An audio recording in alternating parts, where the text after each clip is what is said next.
सो hi guys, आज हम लोग यहाँ पे देखने वाले हैं एक्सपोनेंशियल मूविंग एवरेज और सिंपल मूविंग एवरेज में क्या डिफरेंस होता है।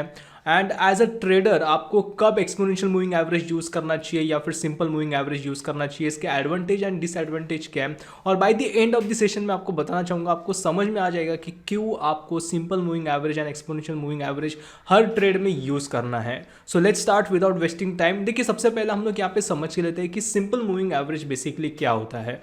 देखिए, simple moving average is like, simple उन्होंने मेंशन किया हुआ है टर्म में, तो सिंपल इज़ लाइक काफ़ी सिंपल मूविंग एवरेज होता है। यहाँ पे कोई भी वेटेज या फिर मल्टीप्लायर अप्लाई नहीं किया जाता है।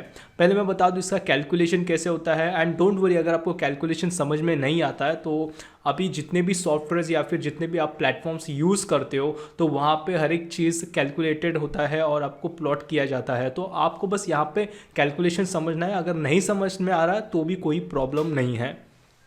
तो सबसे पहले हम लोग ये समझ के लेते हैं कि ये जो सिंपल मूविंग एवरेज होता है ये कैलकुलेशन कैसे किया जाता है।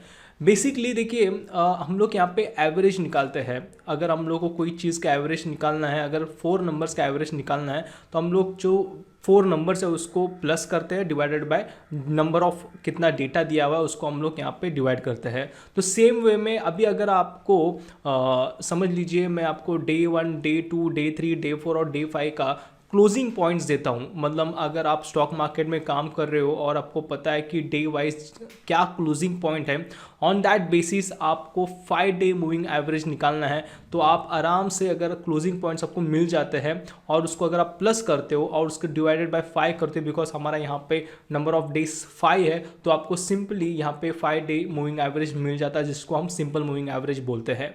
देखिए, ये जो सिंपल मूविंग एवरेज होता है काफ़ी सिंपल, मैंने जैसे बताया वर्ल्ड ही सिंपल है। मतलब यहाँ पे कोई भी मतलब दूसरी चीज़ यहाँ पे अप्लाई नहीं की हुई है। लेकिन जब हम लोग एक्सपोनेंशियल मूविंग एवरेज में बात करते हैं, मैं आपको इसका कैलकुलेशन बताना चाहूँगा। यहाँ पे देखिए, जो हमारा इनिशियल पहला जो नंबर या फिर डेटा पॉइंट होता है वो हमेशा ऐसे में होता है। उसका फॉर्मूला भी यहाँ पे मैंने दिया हुआ है। उसके बाद यहाँ पे मल्टीप्लायर होता है। हमेशा याद रखिए, एक्सपोनेंशियल मूविंग एवरेज में ये मैं बोल सकता हूँ सिंपल मूविंग एवरेज का ही अपग्रेडेड वर्जन हम लोग बोल सकते हैं, जिसमें हम लोग यहाँ पे मल्टीप्लायर को यूज़ करते हैं। अब मैं मल्टीप्लायर का फॉर्मूला बता दूँ, 2 divided by time period plus 1। अब टाइम पीरियड डिपेंड आप कौन सा पीरियड यूज़ कर रहे हो। एंड अदर देन दैट, एमा का फॉर्मूला अगर हम लोग देखेंगे, क्लोज माइनस एमा प्रीवियस डे मल्टीप्लायर प्लस एमा प्रीवियस डे। अब काफ़ी लोगों का क्वेश्चन आएगा कि सर हमें तो ये फॉर्मूला कुछ समझ में नहीं आ रहा है, इसका सिग्निफिकेंस क्या है। Don't worry about it. देखिए, मोस्ट इंपॉर्टेंट यहाँ पे हमारा मल्टीप्लायर है और यहाँ पे आपको ध्यान देना है। हमारा जो मल्टीप्लायर है यहाँ पे हमें देखने मिल रहा है 0.18, मतलब ये जो है 18% वेटेज देगा रिसेंट प्राइस को। देखिए, एमा में क्या होता है, एक्सपोनेंशियल मूविंग एवरेज में क्या करता है, ये रिसेंट प्राइस को काफ़ी ज़्यादा इम्पोर्टेंस देता है। और ये importance it depends on weightage multiplier. अब यहाँ पे वेटेज कितना आ रहा है, 18.10%, 18.18% आ रहा है। ये किसका है, 10 एमा का है। मतलब हम लोग यहाँ पे 10 डेज का एक्सपोनेंशियल मूविंग एवरेज निकाल रहे हैं। लेकिन समझ लीजिए, अगर आप 20 एमा का निकालते हो तो यहाँ पे हमारा मल्टीप्लायर आ रहा है 9% के आसपास। मतलब जैसे जैसे आपका टाइम बढ़ेगा वैसे वैसे आपका जो मल्टीप्लायर है वो कम होते रहेगा। देखिए, हमेशा याद रखिए, यहाँ पे हम लोग मल्टीप्लायर यूज़ कर रहे हैं बिकॉज ये एक वेटेज है और ये रिसेंट प्राइस को डिपेंड ऑन मल्टीप्लायर, कितना आपका वेटेज है उसके हिसाब से वो रिसेंट प्राइस को उतनी इंपॉर्टेंस या फिर सिग्निफिकेंस देता है। इससे ही अगर हम लोग दोनों, अगर अपने जितने लोगों ने भी यूज़ किया होगा exponential moving average and normal simple moving average, तो वहाँ पे आपको देखने मिलेगा जो एक्सपोनेंशियल मूविंग एवरेज का जो लाइन होता है वो प्राइस को पकड़ के होता है, उसमें ज़्यादा गैप नहीं होता है। लेकिन वही चीज़ अगर हम लोग मूविंग एवरेज में देखेंगे, सिंपल मूविंग एवरेज में, तो वहाँ पे ज़्यादा डिफरेंस होता है। मतलब जो गैप होता है प्राइस एक्शन में और जो लाइन होता है सिंपल मूविंग एवरेज का, वहाँ पे काफ़ी ज़्यादा डिफरेंस हमें देखने मिलता है।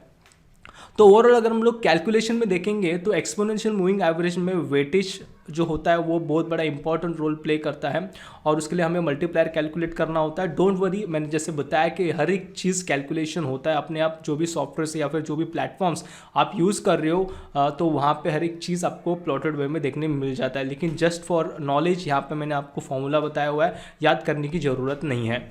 अब यहाँ पे देखिए, जैसे मैंने बताया कि मल्टीप्लायर जो वेटेज होता है वो डिपेंड करता है कि आपके पीरियड के ऊपर। जैसे मैंने बताया यहाँ पे हमने 10 डे का एमआई यूज़ किया तो वहाँ पे हमें 18% के आसपास वेटेज देखने मिला।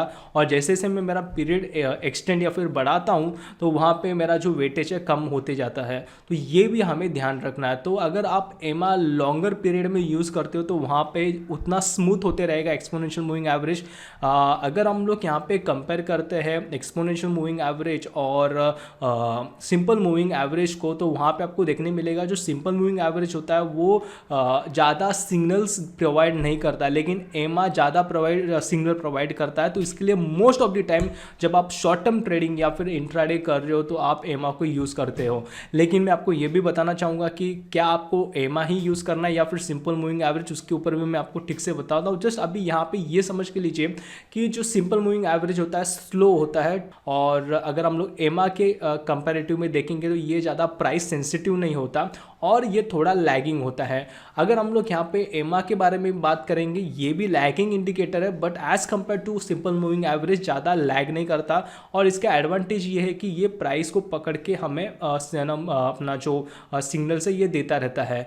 बट इसका डिसएडवांटेज ये है कि बिकॉज ऑफ प्राइस सेंसिटिविटी, ये ज़्यादा सेंसिटिव होता है प्राइस को लेके। जितना भी प्राइस एक्शन होता है उसमें वो डेफिनेटली हमें मूवमेंट मतलब जो सिग्नल्स है वो देते रहेगा। तो एक डिसएडवांटेज बन जाता है बिकॉज वहाँ पे फॉल्स सिग्नल भी हमें देखने मिलते हैं एमा में।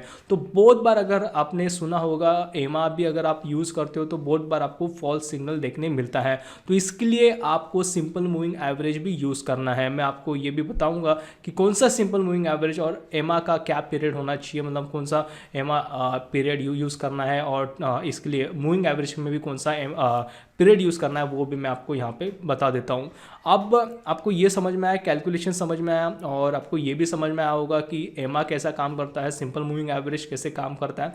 अब यहाँ पे देख लेते हैं कि आपको इंट्राडे में और शॉर्ट टर्म ट्रेडिंग में कौन सा पीरियड या फिर कौन सा मूविंग एवरेज आपको यूज़ करना है। सिंपली मैं बताना चाहूँगा, अगर आप इंट्राडे यूज़ कर रहे हो तो आपको एमा यूज़ करना है, लेकिन आपको हमेशा कॉम्बिनेशन में यूज़ करना है एमा।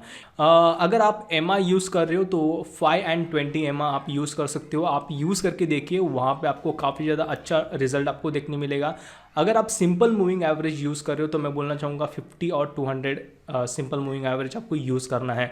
और डेफिनेटली मैं बता रहा हूँ मोर देन एक्यूरेसी, अगर आप एमा को अगर कंपेयर करोगे तो आपको मूविंग एवरेज में ज़्यादा एक्यूरेसी मिलेगा अगर आप 200 और 50 एम यूज़ कर रहे हो। इसके ऊपर मैंने स्ट्रैटेजी भी बनाया था, उसका लिंक मैंने नीचे डिस्क्रिप्शन बॉक्स में दिया हुआ है।